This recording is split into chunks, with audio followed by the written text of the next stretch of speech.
Welcome to Pindar Poetry. We hope you learned something new. You have both workbooks open. Start by enabling editing and saving backup copies to avoid accidental changes.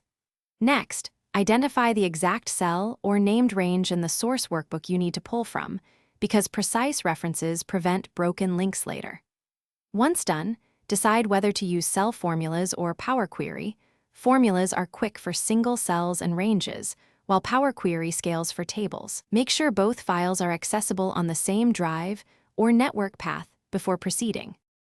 In the destination workbook, type an equals sign and navigate to the source workbook, then click the cell or named range you need. Excel will build a formula like equals source.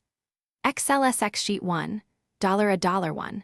For multiple cells, convert the source range to a table or define a named range so references remain stable.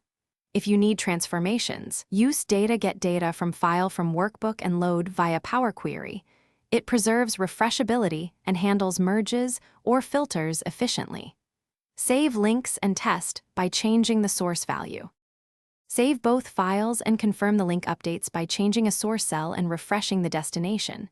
Excel updates formulas automatically when files are open, and Power Query requires refresh.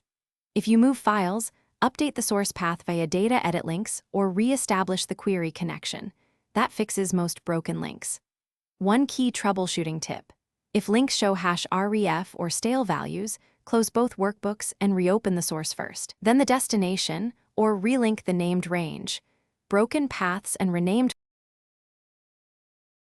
Thanks for watching. Consider subscribing if we helped you.